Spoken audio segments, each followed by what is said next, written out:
Next, coming to the point whether you actually need a discrete graphics card or you are sufficient with the integrated one that comes on your CPU or on board. GPUs come in two flavors, discrete and integrated. An integrated GPU is built on the same silicon as the CPU, a configuration that is useful for thin, lightweight laptops and very small desktops. They are also commonly seen in budget systems as combining the CPU and GPU results in lower cost. Integrated graphics cards have become more powerful in recent years, but are still generally limited to supporting older games and lower resolutions. In desktops, a discrete GPU occupies its own x16 PCI Express slot on the motherboard. One of the advantages of a desktop for gaming is that the graphics cards are essentially modular. If your motherboard has an x16 PCI Express slot, it can run some kind of modern GPU. In laptops, a discrete GPU also occupies its own slot within the laptop, but it typically can't be upgraded by the end user unless the manufacturer offers a GPU upgrade option. Assume that whatever discrete GPU comes with your laptop is the one you'll be using throughout your PC's life.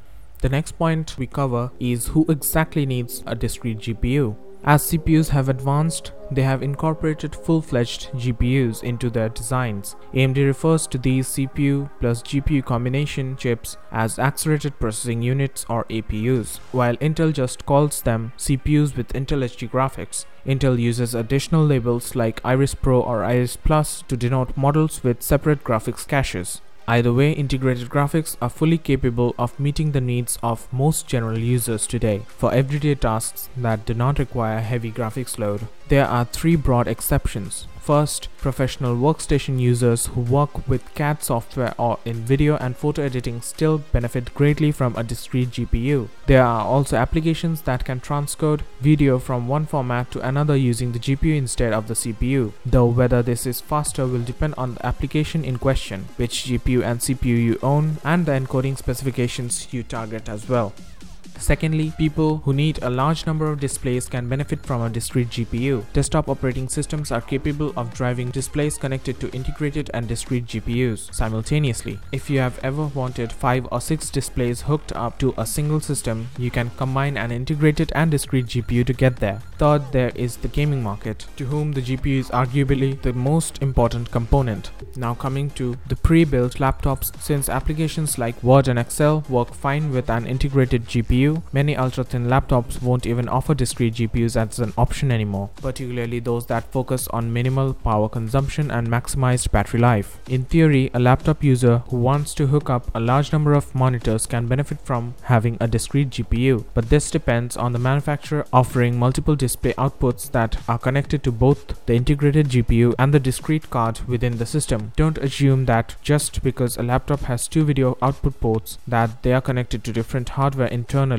The other major considerations when evaluating a laptop GPU are heat and noise. The smaller the laptop, the louder the fan noise will be to cool the GPU. A 17-inch desktop replacement laptop might be very quiet while running a game with NVIDIA's GTX 1060, while a 13-inch laptop with the same GPU will be much noisier due to the reduction in internal cooling volume. A cooling pad will limit the noise somewhat, as well reducing the frame rates and using lower quality graphics settings for your games. Now coming to pre-built desktops. Generally speaking, desktops have less throttling or noise issues than laptops, but the vast majority of pre-built desktops, either from a manufacturer or combined yourself, have enough cooling capabilities to handle a discrete GPU or GPU upgrade with no problems at all. First thing to do before buying or upgrading a GPU is to measure the inside of your chassis. Don't assume that just because a video card lists itself as ATX size compatible that it will fit in an ATX compatible chassis as well. In some cases, you've got 8 to 12 inches from the far right hand edge of the motherboard and the hard drive base. In the other, you might have barely an inch left. If your GPU has its additional 6-pin and 8-pin power plugs on the rear of the card, leave room for plugging them up as well. Next, check your GPU's card height. Manufacturers sometimes field their own card coolers that depart from the standard reference designs provided by both AMD and NVIDIA. Make certain that if your chosen GPU has an elaborate cooling design, it's not so tricky tricked out so as to prevent your case from closing. Finally, there's the question of the power supply unit or PSU. The two most important factors to be aware of are the number of GPU-specific 6-pin and 8-pin cables on your PSU and the amount of ampere your PSU can provide over the 12-volt rail. GPUs draw most of their power from this rail, and most modern systems, including those sold by OEMs like Dell, HP, Lenovo, and Asus, will also include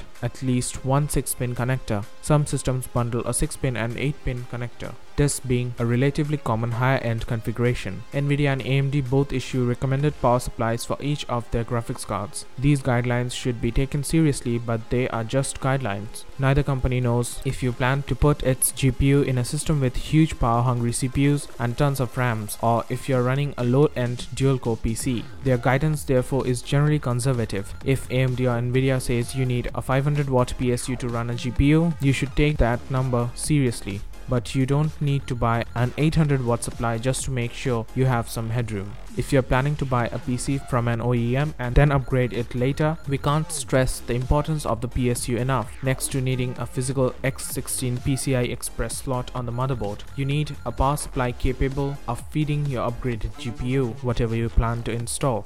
Next, coming to ports and preferences. There are 3 ports you are likely to find on the front of a GPU, those being DVI, HDMI, and DisplayPort. Some systems and monitors still use DVI, but it's the oldest of the 3 standards and is being phased out slowly. When it comes to HDMI versus DisplayPort, there are some differences to be aware of. First, if you plan on using the system with a 4K display either now or in the near future, your GPU needs to at least support HDMI 2.0A or DisplayPort 1.2 or 1.2A. It's fine if the GPU supports anything above those levels like HDMI 2.0B or DisplayPort 1.3, but that's the minimum you will want for smooth 4K playback or gaming, at least on 60 frames per second. The one potential advantage of DisplayPort over HDMI is the ability to daisy chain multiple displays together. Instead of needing 3 ports to connect 3 monitors, you have the option of connecting monitor 1 to your PC, monitor 2 to your monitor 1, and monitor 3 to your monitor 2. And finally, looking into the near future, the overall pace of hardware improvements has slowed dramatically across the industry, but GPUs still evolve a fair bit year on year. If your goal is to make a high-end purchase of $500 or more and use the GPU for 3 to 5 years, you should steer towards the upper end of the market. If you prefer mid-range upgrades with a shorter refresh cycle, you should spend somewhere in between $150 to $200 every 18 to 24 months. The other major question to ask is when and if you intend to adopt any of the cutting-edge display technologies that are steadily making their way into homes from showroom shelves.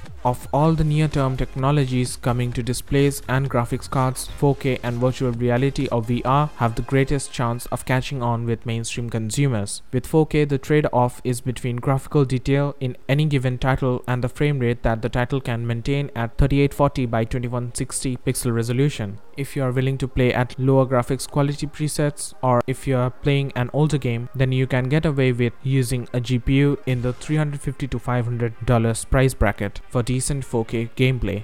So that's it for now, and we hope you liked the video. A million thanks to our dear subscriber family for your continuous love and support, and until next time, stay tuned for more.